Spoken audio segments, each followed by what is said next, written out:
दोस्तों नमस्ते प्रणाम, मैं हूँ आपकी वंदना। स्वागत करती हूँ अपने यूट्यूब चैनल पे आप सभी का। तो एक प्यारा सा भोले बाबा का गीत सुना रहे हैं, कैसे लगेगा कमेंट बॉक्स में बताइए। वैसे भोले बाबा बहुत दिन में आएंगे लेकिन हम लोग सुना रहे हैं, कैसे लगेगा कमेंट बॉक्स में बताइए और चैनल को।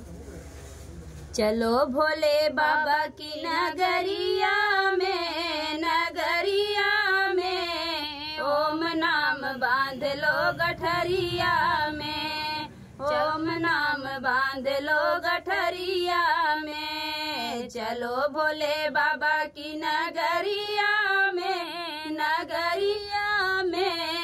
ओम नाम बांध लो गठरिया में, ओम नाम बांध लो गठरिया में। हरिद्वार जाके हम भोले को मनाएंगे, हरिद्वार जाके हम भोले को मनाएंगे, भोले को मनाएंगे, हम दिल से मनाएंगे, भोले को मनाएंगे, हम दिल से मनाएंगे। भोले को बसा लो नजरिया में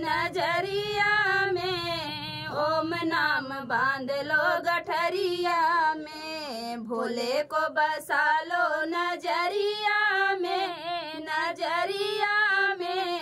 ओम नाम बांध लो गठरिया में। चलो भोले बाबा की नगरिया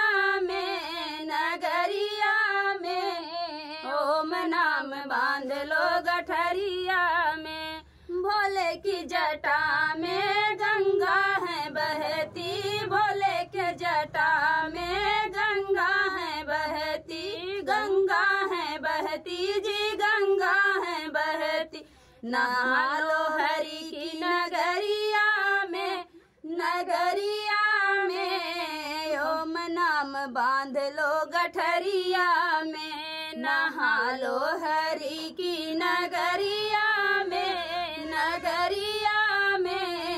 ओम नाम बांध लो गठरिया में। चलो भोले बाबा की नगरिया में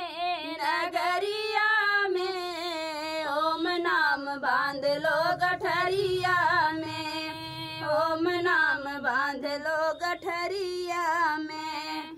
तो फ्रेंड गीत कैसा लगा कमेंट बॉक्स बताना। फिर मिलते हैं नए गाने के साथ, तब तक के लिए बाय बाय दोस्तों।